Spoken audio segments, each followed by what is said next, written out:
Pour nous entraîner à utiliser Photofiltre 7, réalisons quelques étiquettes. Pour cela, lançons Photofiltre 7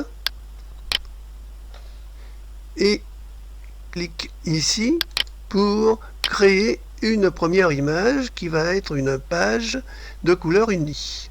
Je choisis sa dimension en centimètres, 12 par 10, et je choisis sa résolution en pixels par centimètre, 100 pixels. Je choisis sa couleur. Là, j'ai choisi un vert clair et je clique sur OK. Et ici, mes choix étant faits, je clique sur OK. La première image s'ouvre. Il s'agit en fait d'un fond vert. Vous voyez ici, on a ce qu'on appelle une vignette, qui est la vignette correspondant à cette image, c'est-à-dire un rectangle vert qui serait posé par terre, collé sur le sol. Nous allons maintenant dupliquer cette première image. Pour ça, je clique ici sur la vignette et je clique sur dupliquer. Apparaît une deuxième vignette, ce qui signifie que c'est elle qui est actuellement sélectionnée. On voit qu'elle est sélectionnée par les petits tirets qui sont tout autour. Cette seconde feuille est donc placée au-dessus de la première et on ne voit qu'elle. Je vais la rendre transparente, mais en lui laissant sa couleur verte. Cette vignette étant sélectionnée ici, je peux cliquer droit soit sur la vignette, soit ici, et cliquer ensuite sur Options, et je vais ainsi pouvoir la rendre transparente. Alors je vais la rendre semi-transparente, par exemple je vais la rendre 50% transparente, et je clique sur OK. Et vous voyez que là, on ne voit pas de différence puisqu'on a posé une feuille transparente verte sur un fond vert. Mais ici, par contre, ça nous indique par le petit damier que le calque 1 est semi-transparent. Maintenant, nous allons poser un nouveau calque sur l'ensemble. Les nouveaux calques ou les éléments que l'on colle sont toujours sur le calque qui est encadré ici et qui est donc sélectionné. Je vais cliquer ici sur calque, nouveau, vierge. Il a la même dimension, donc je clique sur OK.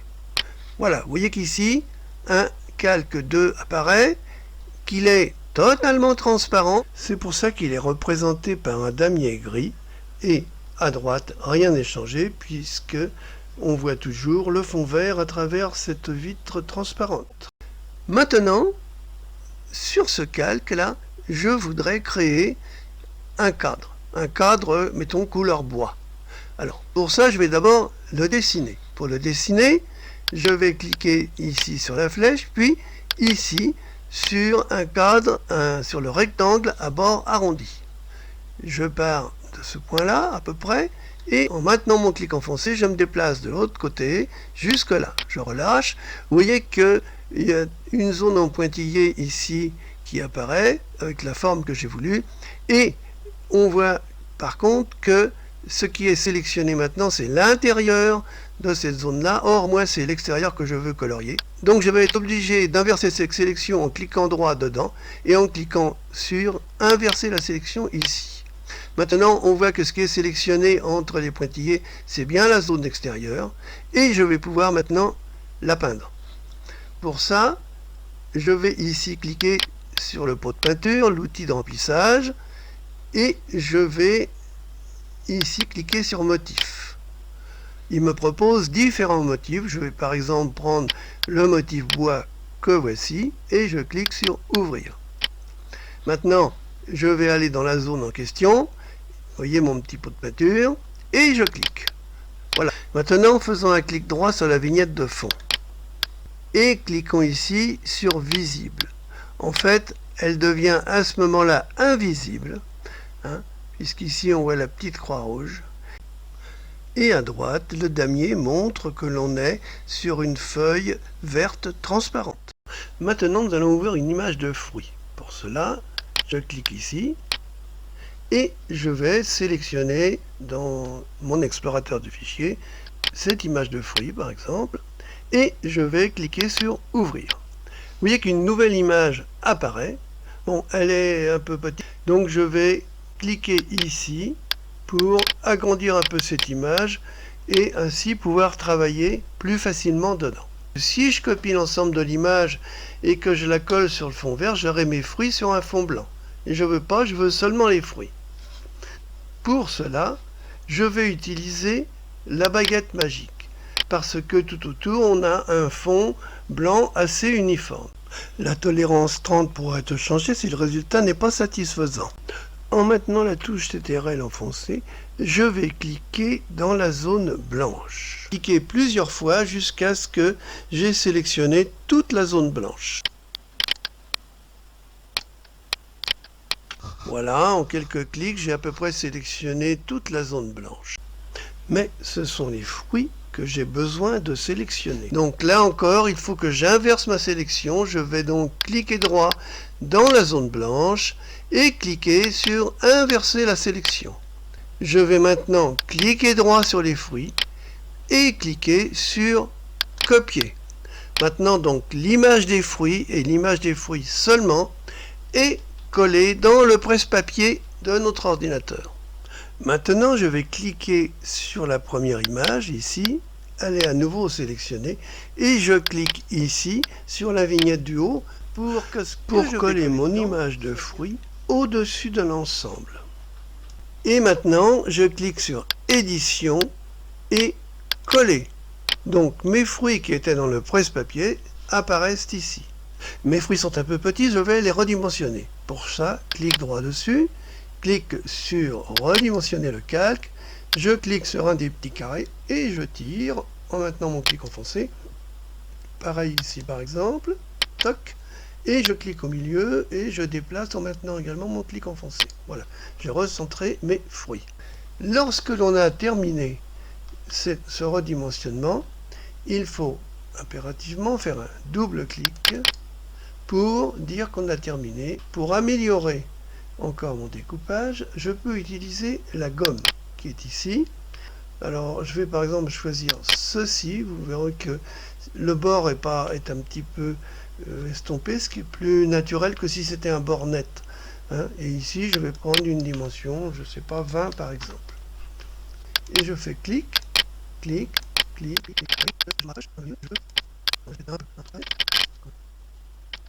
clic, Maintenant, supposons que nous voulons mettre la photo du cuisinier ou de la cuisinière ici, nous allons donc l'extraire d'une photo. Pour ça, clique ici pour ouvrir une photo, je prends la photo, je l'ouvre, je vais l'agrandir pour avoir la tête beaucoup plus grande et pouvoir plus facilement la découper. Alors, comme là, le fond n'est pas uni, je ne peux pas utiliser la baguette magique. Je vais donc utiliser un autre système. Je clique ici et je clique ici sur Polygone. Et je vais faire des clics tout autour de la tête.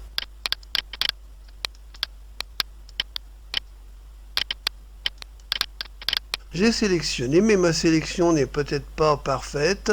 Donc je vais essayer de l'améliorer en cliquant sur Édition, Détourage optimisé.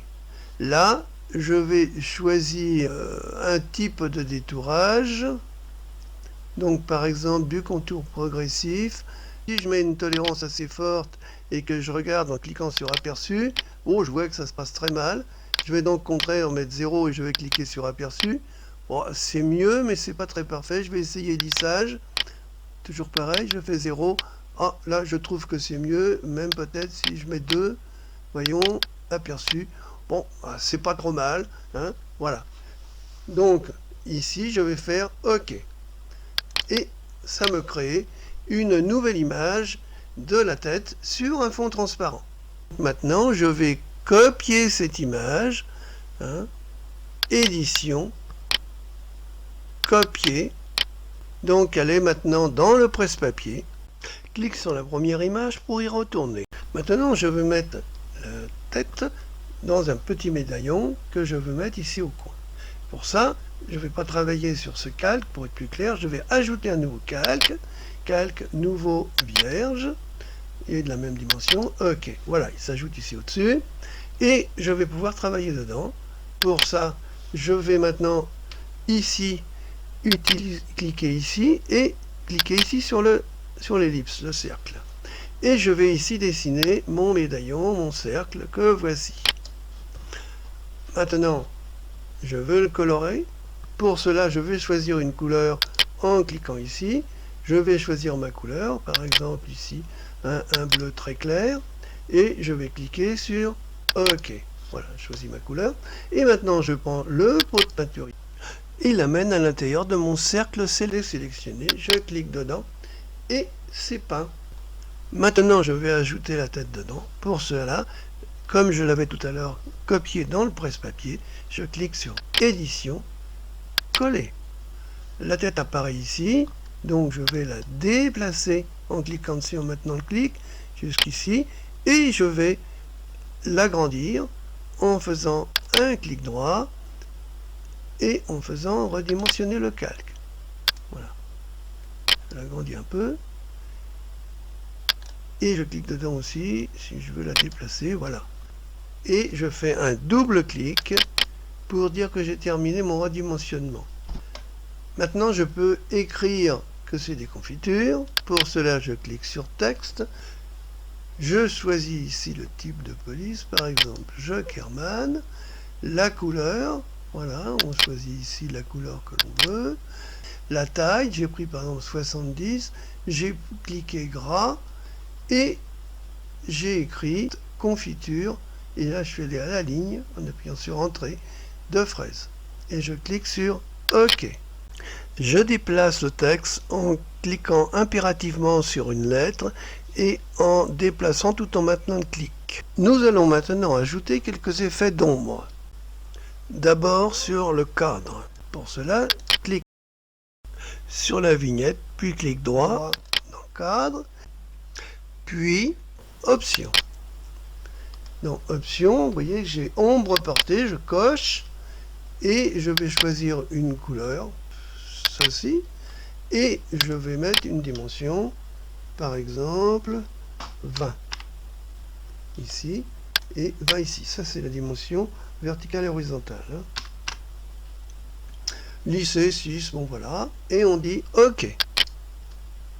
Si je veux faire une ombre ici du médaillon, il faut que je sélectionne non pas la tête bien sûr, mais ici le calque du médaillon, et je vais cliquer aussi sur Options et je vais choisir là également une ombre. Ben voilà, par exemple je vais mettre 15 ici et 15 là, et ben, je laisse par exemple un gris foncé, allez, un gris foncé ici, et je fais OK. Voilà l'ombre du médaillon qui apparaît. Maintenant, pour pouvoir mettre de l'ombre aux lettres, je vais faire un double clic sur la vignette T de lettres. T, ici, pour réouvrir cette fenêtre. Et je vais cliquer ici sur Effet, Ombre portée. Et par exemple, là, je vais mettre 15. 15. Et je vais choisir là aussi une couleur pour mon ombre portée. Je vais prendre là aussi du gris parce qu'en général c'est pas mal, et je fais OK. Voilà. Maintenant enregistrons notre travail. Pour cela on clique sur Fichier, on clique sur Enregistrer sous, on sélectionne le dossier dans lequel on veut l'enregistrer. Je vais l'appeler Étiquette. Voilà. Et je l'enregistre d'abord au format PFI. Voilà. Et je mets ou je ne mets pas de compression.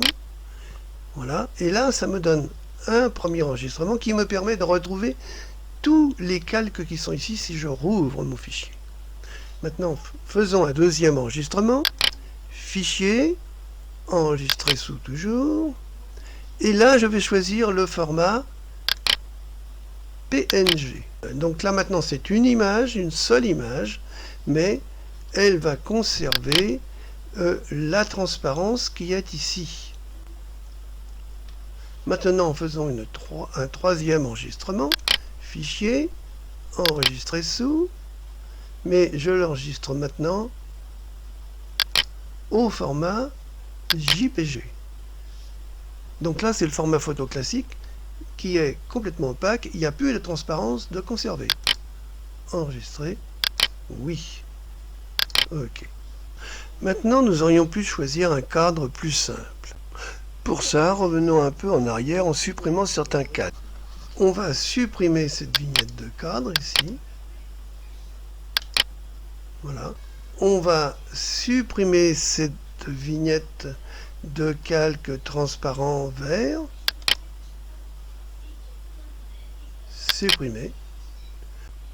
Maintenant à droite, on voit que nos images sont sur des supports complètement transparents, le fond n'étant pas encore visible.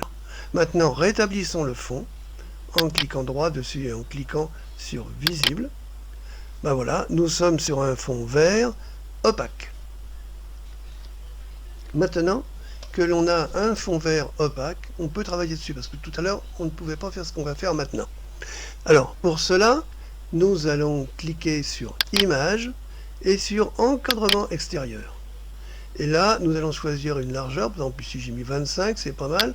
Et nous allons choisir une couleur. Bon, je vais prendre, je sais pas, une couleur comme ceci par exemple. Et je clique sur OK. Pour pouvoir mettre 4 étiquettes sur une feuille, je vais commencer par enregistrer cette étiquette 4 fois avec 4 noms différents. Donc, fichier, enregistrer sous. Alors, on va prendre PNG et on va l'appeler 1. Et on l'enregistre dans le dossier photofiltre. Enregistrer, oui, OK. Et on va faire ça encore 3 fois en changeant de nom à chaque fois. Fichier, enregistrer sous.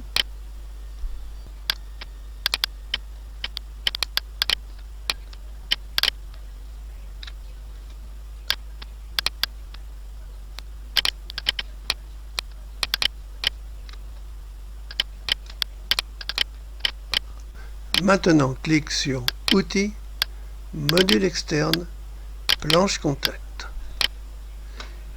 Ici, clique ici pour sélectionner le dossier photofiltre où j'ai mis mes fichiers. OK. Voici mes 4 fichiers images. Et je vais ici mettre donc 2 colonnes et 2 lignes. On peut modifier en cliquant, voilà. Ici, on peut mettre le nom du fichier, sa dimension, enfin tout ce qu'on veut. Je vais laisser le nom du fichier. OK. Voilà le résultat. On crée une nouvelle image comportant les 4 étiquettes. Je vais maintenant les imprimer. Clique sur Fichier, Imprimer, Centrer dans la page, Utiliser toute la page, Imprimer. Et voici la feuille papier sortie par l'imprimante. Maintenant, petite information sur la position et le déplacement des calques. Dupliquons le calque de fond en cliquant droit et en cliquant sur dupliquer parce que lui, on ne peut pas le déplacer, il est collé au fond. Alors, je prends ce calque, je clique dessus et je le monte ici au-dessus du calque des fraises. Vous voyez, il est au-dessus, on ne voit plus les fraises. Je clique dessus, je le monte.